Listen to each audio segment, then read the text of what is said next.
Okay, so financial express में यहाँ पे है like OTT is not under the telecom act as of now and there is no authority to break the encryption.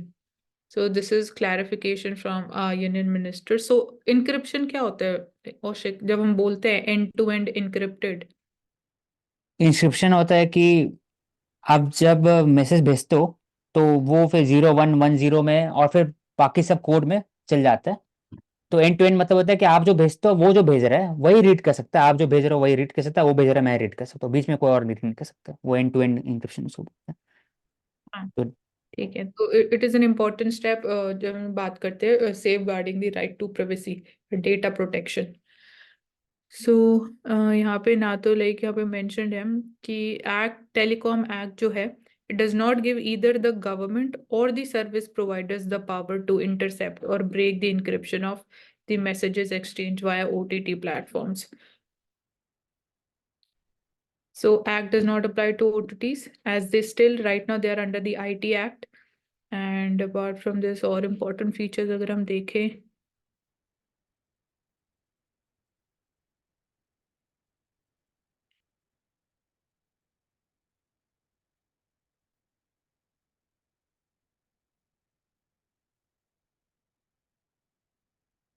so record rally continues, still seeing a bullish overall trend in the capital market.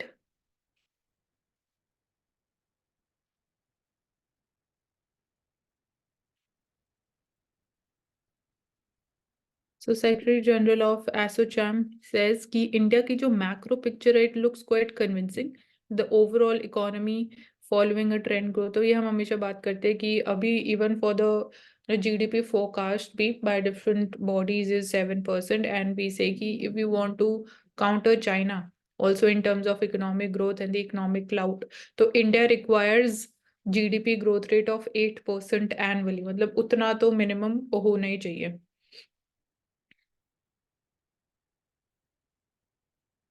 So coal imports पे, और कल हमने blending of the biogas की बात करी थी, biogas desulfurisation, ये सब important keywords in this context. So mega gasification project awaits the centre's nod and target is to bring it down to 11%. Coal imports, cooking sorry coking coal and non coking coal. हमने बात की थी कि coke को हम as a raw material use किया जाता है specifically in the steel industry और as a source of fuel also. So Aushik, I don't think सो कि कोक जो है it is a cleaner source of fuel relatively, even when we compare it with coal also. ये coke तो नहीं है, लेकिन Coke में प्रॉब्लम क्या है ना कि हम लोग कोक जो है हम लोग इम्पोर्ट करते हैं मैक्सिमम। तो अगर देखो कोल इम्पोर्ट, कोक में हम लोग सेल्फ सफिशिएंसी नहीं है, टू लिखा है ना, to achieve self sufficiency production of coal, अभी भी इम्पोर्ट ही हाँ करता है। कोल में, हाँ कोल को वी स्टिल इम्पोर्ट, ये तो ट्रू है. सो स्ट्रैटेजिक प्लान is कि imports हम स्लैश करेंगे for the fuel from over 20% now, जो करंटली हम 20% इम्पोर्ट कर रहे हैं, to 11% by the end of financial year 26. तो ये हमें पता होना चाहिए कि कितना कोल इम्पोर्ट हम कर रहे हैं. एंड इंडिया में अगेन क्वालिटी ऑफ कोल भी है जो बोला जाता है, तो that is not of high quality coal, there is high ash content and it has like more potential to create like greenhouse gases and create more of air pollution. So it leads to the strain on our current account deficit भी increase होता है, तो this is there. So this is a dedicated scheme, the RoDTEP scheme, remission of duties and taxes on the exported products. तो एक तरीके से ये incentive provide किया जाता है, सब्सिडी बोल सकते हो कि प्रोवाइड की जाती है जो भी प्रोडक्ट्स एक्सपोर्ट करते हैं, सो दैट उनका अगेन जो प्राइस है वो इंटरनेशनली मार्केट में कॉम्पिटिटिव रहे. So the benefits under this scheme to cover the e commerce exports also. तो इसका जो एम्बिट है और उसको वाइडन किया जा रहा है, तो ई कॉमर्स एक्सपोर्ट्स जो हैं उसके अंडर भी इस स्कीम के बेनिफिट्स एप्लीकेबल रहेंगे. So it is going to benefit $1 to $2 billion of exports more. So this is their e-commerce policy. It would soon be unveiled. Abhi, as of now, we are not having a dedicated policy for this. So currently जो हमारा e commerce sector है, it is right now governed bye these 3 acts: IT act, consumer protection act, and FDI policy on e commerce, and the competition act also. तो ये important है।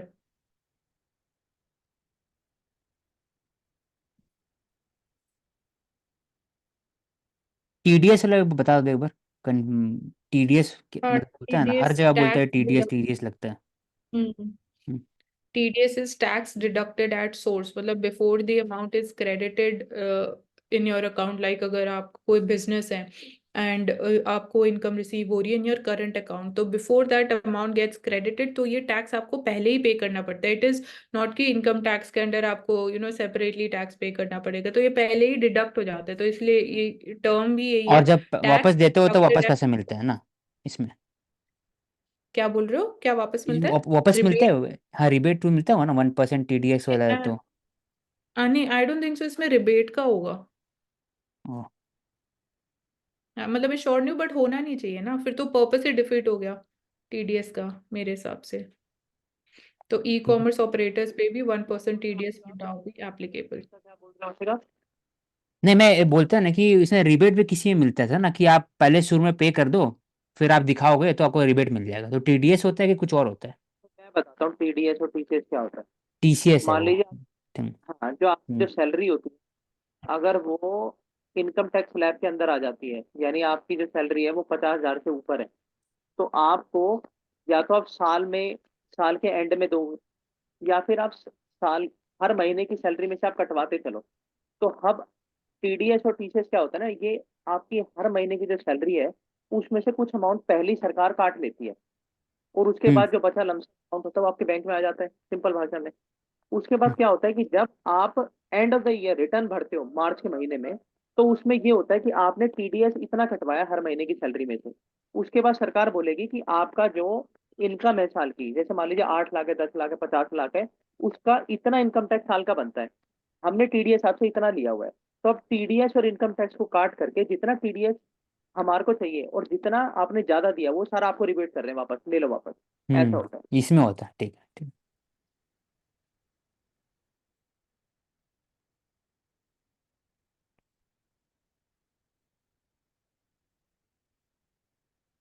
So low risk of oil price spike will impact the financial year 2025 growth. So chief economic advisor, we should know ki, who is the person. So V Anant Nageswaram sir. So it does not see the likely jump in the oil prices due to the global factors. मतलब अब हम ये बोल सकते हैं कि इतने ज्यादा जो ग्लोबल फैक्टर्स का भी इम्पैक्ट रहा है, तो एक तरीके से हमें रेंज पता चल चुकी है कि क्रूड ऑयल प्राइसेस की जो रेंज है वो उसी रेंज में फ्लक्चुएट करेंगे। तो वी कैन से कि अब हमने थोड़ा बहुत कहीं ना कहीं उससे, उस चीज से, उस सिचुएशन से अडेप्ट भी कर लिया। तो ये भी एक बेनिफिट हम बोल सकते हैं कि मतलब अब इससे ज्यादा और वर्स क्या हो सकता है। वर्स हमने देख लिया ऑलरेडी कोविड-19 के टाइम पीरियड पे, और रशिया यूक्रेन वॉर पे सबसे ज्यादा वॉलेटिलिटी थी।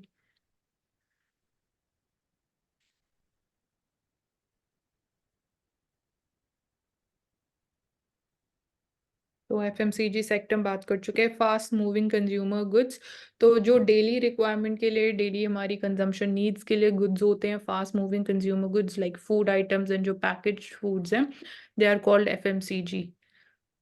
So the sector is seeing strong double-digit growth. So ITC, Nestle, then Hindustan Unilever Limited, ये सब examples हैं. So rural sector और FMCG sector में there is high linkage.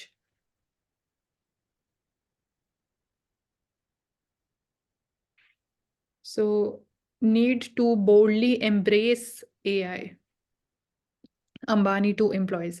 So Reliance can and Reliance will grow to be among the top 10 business companies. This is, it cannot be doubted. So Mukesh Ambani wants the group to pioneer artificial intelligence solutions for India's urgent priorities, like healthcare में कैसे use कर सकते हैं, education, agriculture, employment. तो ये एक अच्छा sentence है, artificial intelligence solutions for India's urgent priorities. उसमें एग्जांपल्स दे सकते हो, औशिक?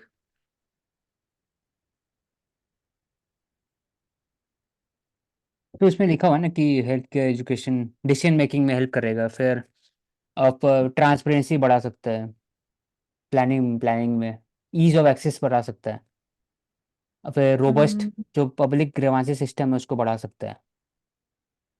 फिर रिसोर्स एलोकेशन जो करना चाहिए मुझे लेबर में, वो आपको अच्छा हेल्प कर सकता है आर्टिफिशियल में, कुछ एआई में डाल दीजिए, कुछ आपका लेबर में डाल दीजिए, तो हेल्प कर सकते, हम्म प्रॉफिटेबिलिटी बढ़ सकता है। So RBI governor says that RBI to act early to prevent the growth risk. And यहाँ पे health of the financial system steadily improving, financial stability report जो आरबीआई रिलीज करता है। गवर्नर सेज की sharp rebound in the growth is underpinned by the sound macro fundamentals. So this is a positive thing for Indian economy. We talk about resilience and the robustness and the strong momentum of the economy. So monetary policy का role is very important जब even बात करते हैं growth risk की। तो सबसे बड़ा growth risk यही है अभी करंटली। एक तो जो जियो पोलिटिकल सिचुएशन, ये एक्सटर्नल फैक्टर हो गया, जो डिमांड ऑफ द गुड्स है जो हमारे एक्सपोर्ट्स के ग्रोथ को इम्पैक्ट कर रही है। Second is the high rate of interest and the long duration की वो उसी लेवल पे कब तक और सस्टेन करने वाले हैं। So although we are now seeing कि even Fed is also talking about कि 2024 से there would be the cycle of the rate cuts it would begin. तो एक ये फैक्टर है। प्लस ग्रोथ रिस्क में हम एक और चीज की बात कर सकते हैं कि the increasing credit demand for the personal credit. तो वहाँ पे जो डोमेस्टिक इकोनॉमी में regulatory measures RBI is also taking and it is closely monitoring कि how things are changing. So these are few factors जो ग्रोथ रिस्क स्पेसिफिकली बात करेंगे, और इन्फ्लेशन तो है ही then. So risk build-up in the consumer credit has been flagged. ये वही है, personal credit, consumer credit, ease of availability through the digital loan apps जो है, digital lending apps की वजह से। सो लोन के ऊपर डिपेंडेंस हमारी इंडियन सोसाइटी का बहुत ज्यादा इंक्रीज होता हुआ दिखाई दे रहा है। तो 42% जो कस्टमर्स हैं देर अवेलिंग कंजम्पशन लोन्स। तो ये एक अच्छा साइन नहीं होता है, तो इसलिए रिस्की कंसिडर किया जाता है। पर्सनल कंजम्पशन के लिए जो आपको अपनी इनकम से सेटिस्फाई करना चाहिए वो आप लोन लेके कर रहे हो, तो it raises questions even over repaying that amount also. So there can be higher chances of even increasing NPAs also. So 30% customers ऐसे जिन्होंने 3 लोन लिए in the last 6 months.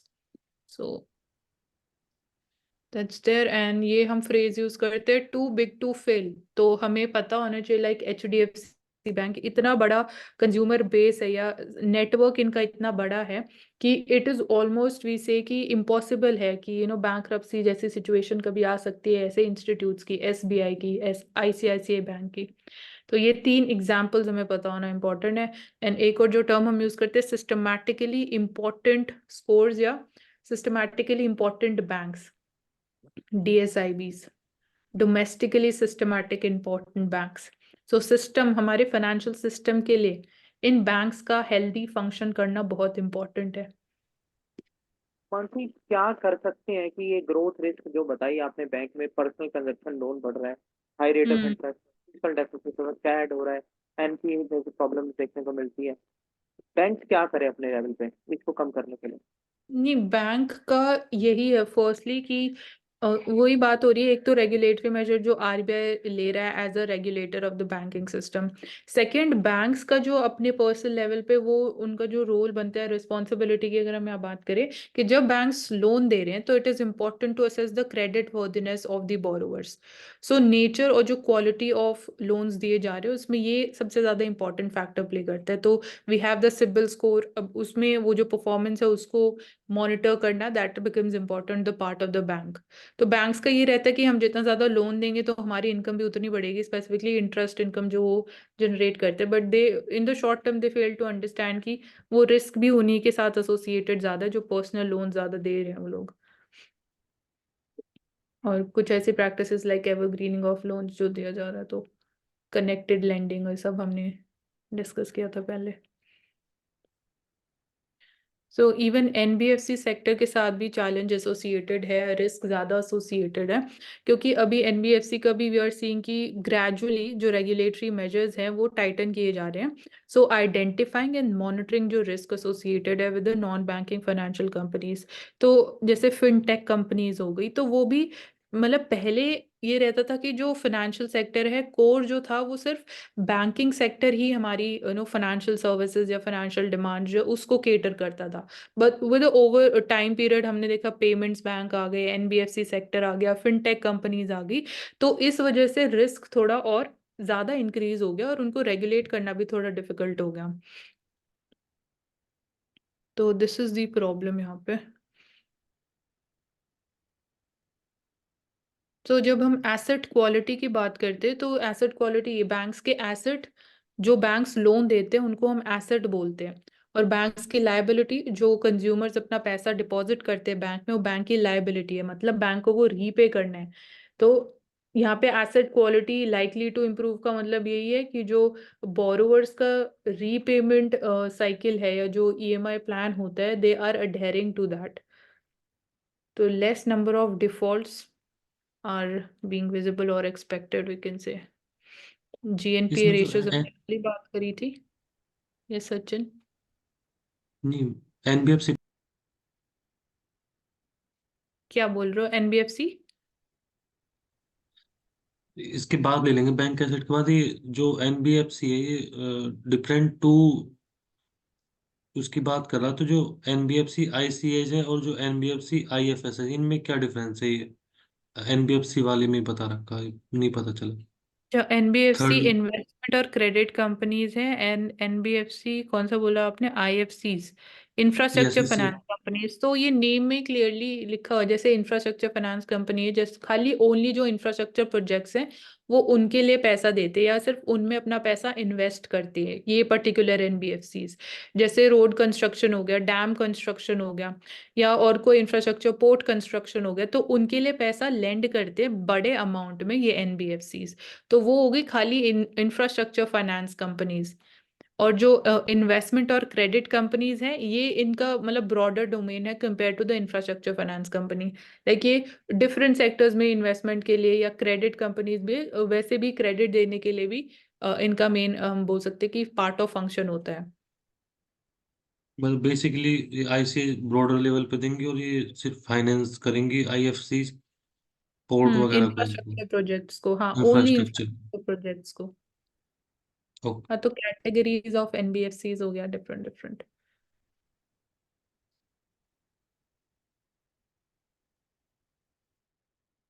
So financial stocks की वजह से we are seeing market is rallying. Financial stocks, banking sector, financial stocks में अगर हम example हुई तो banks ही हो गया.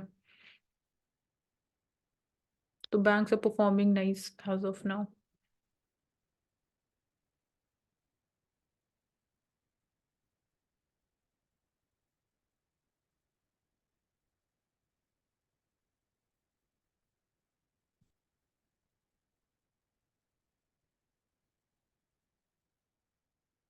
So वर्ल्ड बैंक का कहना ये कि पाकिस्तान का जो इकोनॉमिक मॉडल है इट हैज फेल्ड.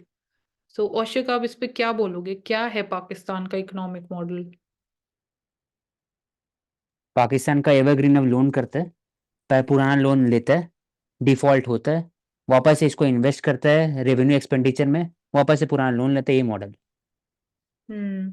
और वह कि इसका एग्रीकल्चर और बाकी जगह कॉम्पिटिटिव प्राइसिंग नहीं है, तो इसी कारण जो भी एमएसएमई सेक्टर है ना वो ठप पड़ चुका है. तो ये मॉडल है, देखो एक लाइन में एग्रीकल्चर. साथ में बताना चाहिए कि what should be the model, एक लाइन में साथ में वो भी बोल दी. The model should be like the Indian model, that is mix economy. और आप लिए लोन इंडियन लीजिए और मॉडल. उसको इन्वेस्ट करें आप सही में sustainable form of fact areas, for example education health हो गया, हार्ड इंफ्रास्ट्रक्चर में जो नहीं करता है ऐसा. और इंडिपेंडेंस ऑफ रेगुलेटरी ऑर्गेनाइजेशंस हाँ, होना और सबसे ज्यादा रिफॉर्म भी चाहिए इम्पोर्टेंट. इसलिए. हाँ.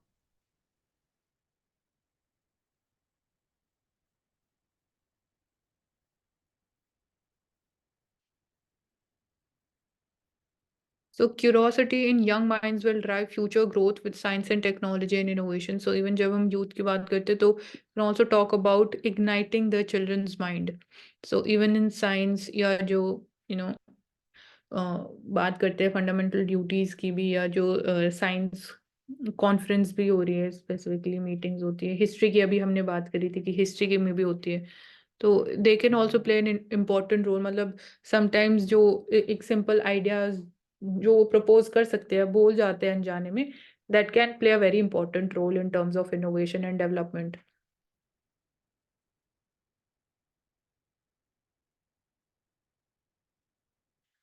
देन ये हमने डिस्कस कर लिया एनबीएफसी एंड वारंटेड कॉशन, और जो रिस्क एसोसिएटेड है क्रेडिट स्ट्रेस, ये all this has been taken up, जो पर्सनल कंज्यूमर लोन्स जो इंक्रीज हो रहे हैं.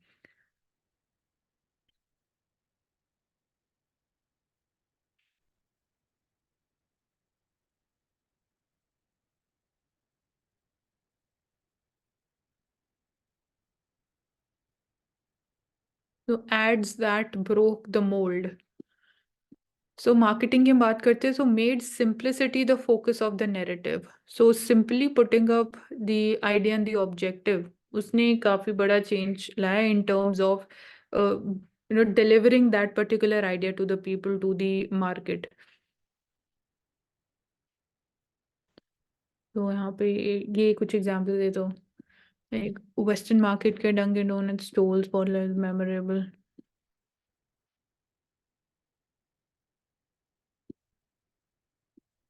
Heartwarming moment advertising is the term that we can take. Amazon and Coca-Cola and HP would the audience with a heartwarming moment or advertising.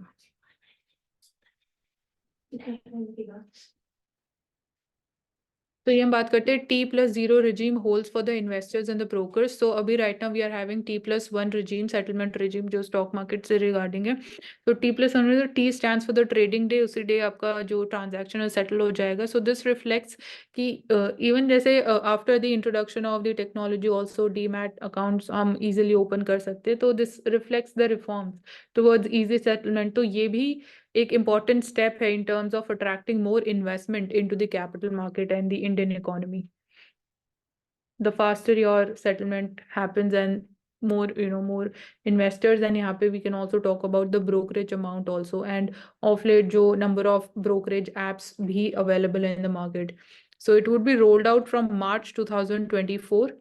Initially for the top 500 listed equity shares based in the mid cap index. So China is the only other jurisdiction that has gone for T+0. So it also reflects कि world में India is going to be the second country to do this, to make it possible. Short settlement cycles. So हमने बात करी है CDSL की, NSDL की, the Depository Services Limited.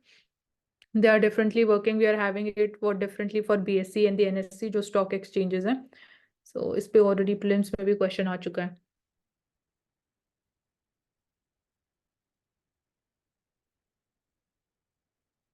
थोड़ा मानसी बता दीजिए कि एनएसडीएल और सीडीसीएल कैसी है, मतलब स्टैट्यूटरी है, क्या है, कहाँ पर इनका हेडक्वार्टर, कैसे काम करते हैं? स्टैट्यूटरी है, their headquarter is it is in Bombay. तो डिपॉजिटरी है, जैसे अगर आप शेयर्स में ट्रेड कर रहे हो फॉर लॉन्ग टर्म और even for the short term, तो they perform the function of depository. वहां पे उनको स्टोर किया जाता है, ट्रांजैक्शंस वहां पे सब सेफ रहते हैं. तो वो एक ये सिंपल फंक्शन है जो पहले फिजिकली होता था, पेपर बेस्ड होता था, अब ये डिजिटली हो रहा है कंप्लीटली. तो इनको हम पब्लिक कंपनी कहेंगे, राइट? हाँ, according to me yes, these should be public company.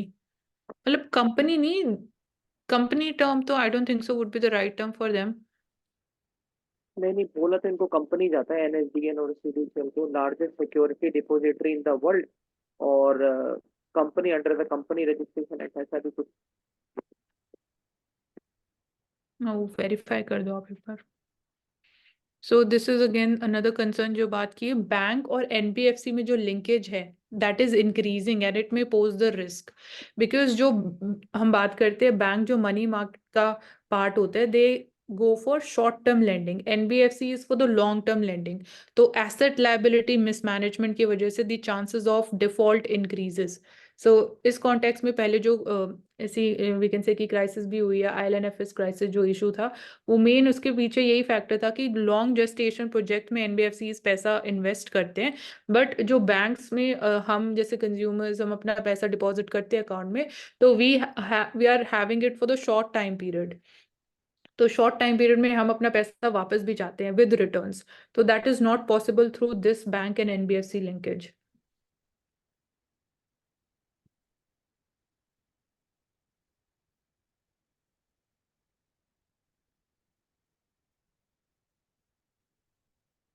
Okay, so now we can take up the Hindi newspaper.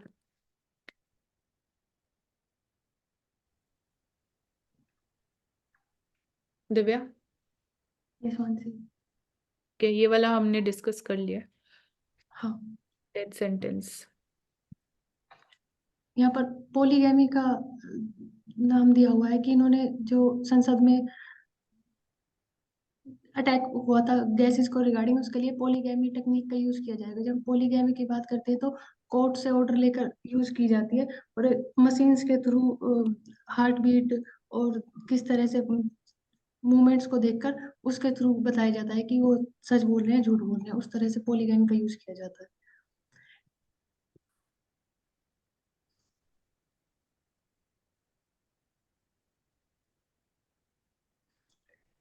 Medical pregnancy act 2021 के बारे में भी हमने डिस्कस किया था कि किस तरह से यहाँ पर ये दिखाया गया कि 24 से 26 वीक के अंदर प्रेगनेंसी के रिगार्डिंग क्या प्रावधान होने चाहिए. इसको पास होने के लिए 2 साल लग गए, तो उस टाइम पीरियड को कम किया जाना चाहिए.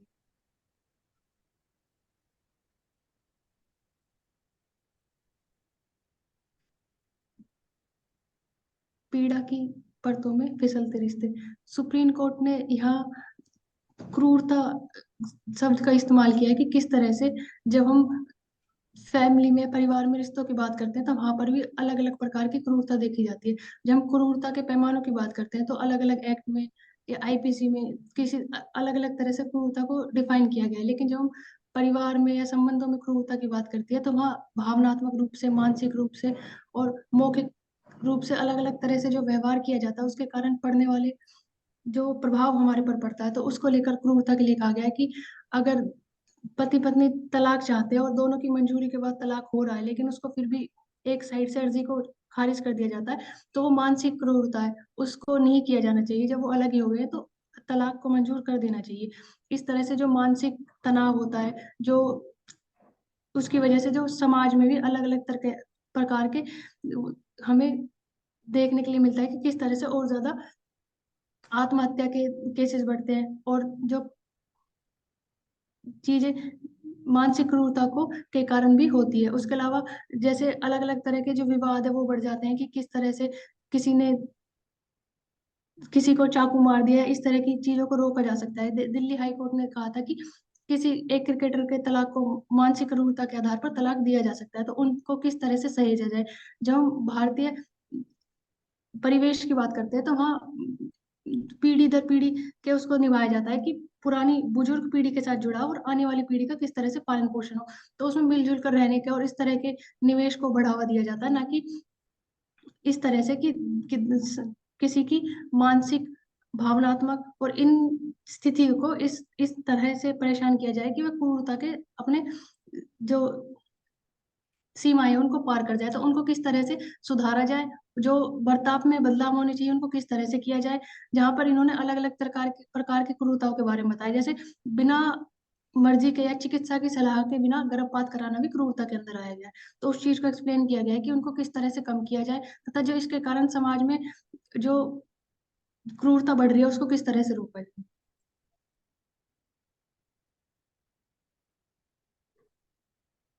उसके लिए बिहेवियर चेंज होना जरूरी है. विकल्प में ले लो. मेरे दोस्तों, किसी भी चीज को कुरूप मत कहो सिवाय उस भय के जिसकी मार कोई आत्मा स्वयं अपनी स्वीकृति से डरने लगती है. खलील जिब्रान.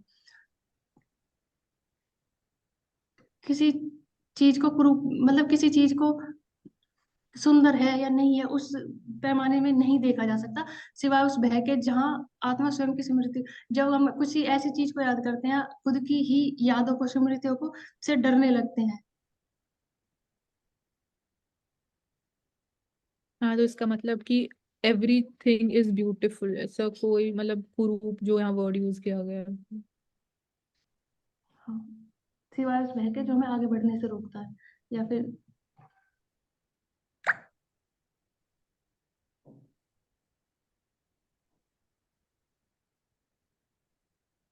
डीएमडी के तमिलनाडु की एक पार्टी है जिसके संस्थापक विजयकांत है, जिसकी स्थापना 2006 में हुई थी। उनकी डेथ हो गई, तो उसके रिगार्डिंग है देशीय मुरुकोपु द्रविड़ कश्मक।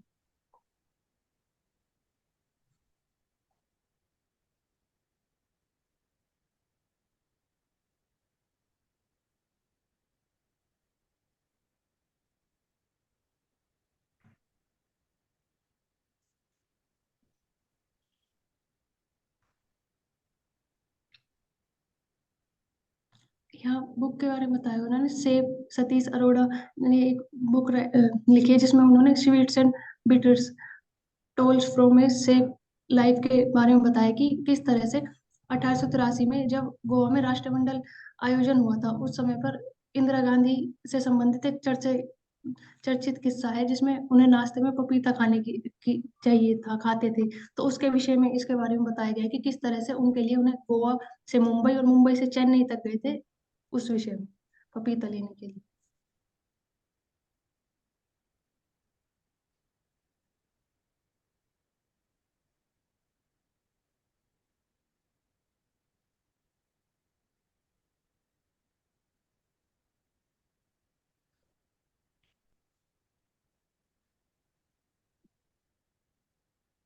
तीस्ता नदी पर बांग्लादेश, चीन ने तीस्ता नदी पर विकास परियोजना के लिए इच्छा प्रकट की है। उसको रिगार्डिंग है कि अगर तीस्ता नदी पर बांग्लादेश और चीन के बीच में संबंध बनते हैं तो उसके रिगार्डिंग उसका भारत पर क्या असर होगा, और जो सिलीगुड़ी गलियारा है उसको लेकर चीन की जो परियोजना है उनसे भारत पर क्या इम्पैक्ट होगा। ठीक है, और तीस्ता नदी it originates from the state of Sikkim and then it enters Bangladesh, the state of West Bengal I think.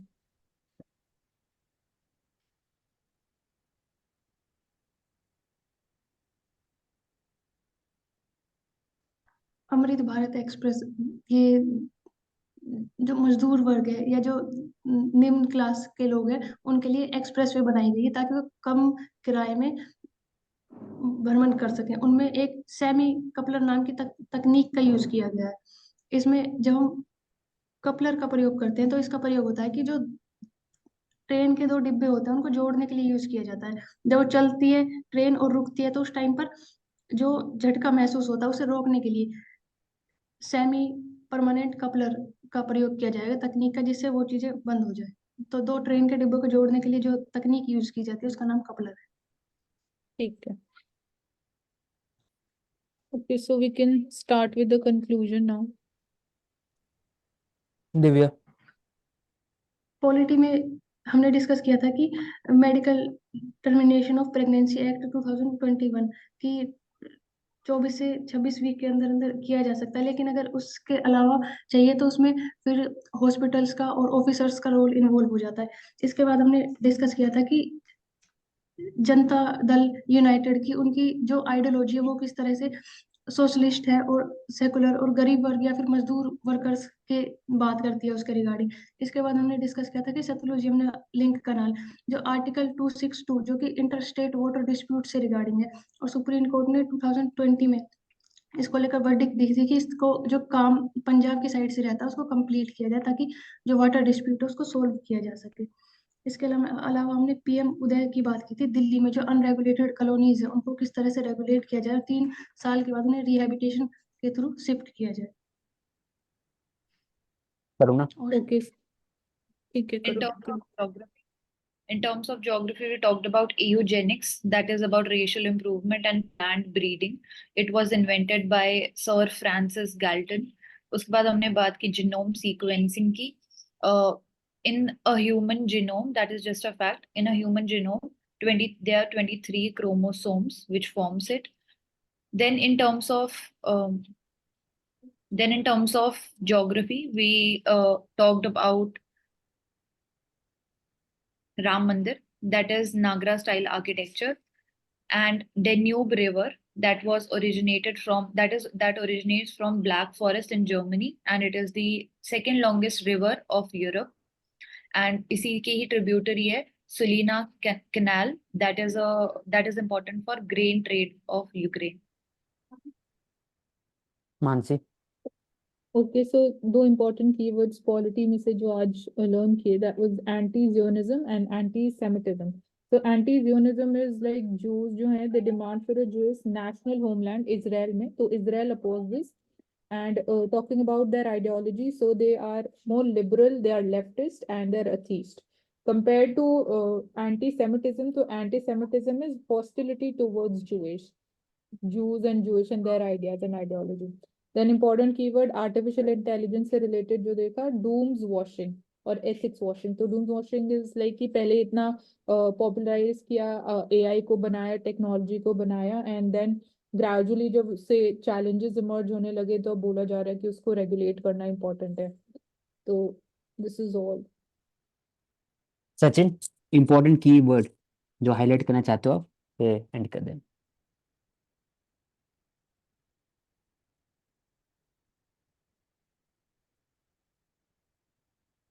Okay, according to me important keyword strategic convergence. Autonomy का बात करते हैं तो convergence between Russia and India एक इंपॉर्टेंट हो गया. दूसरा चीज राइट विंग पॉपुलिज्म डिस्कस किए, क्या होता है, उसका प्रिंसिपल क्या होता है, गोल क्या होता है, ऑब्जेक्टिव क्या होता है. दूसरा लेफ्ट विंग पॉपुलिज्म, सबके एग्जांपल किए थे ऑल ओवर वर्ल्ड में कहाँ कहाँ पर लेफ्ट विंग है और right wing populism. That's all for today. Okay, thank you everyone. We will take up next newspaper tomorrow. Do tune to Sarkari.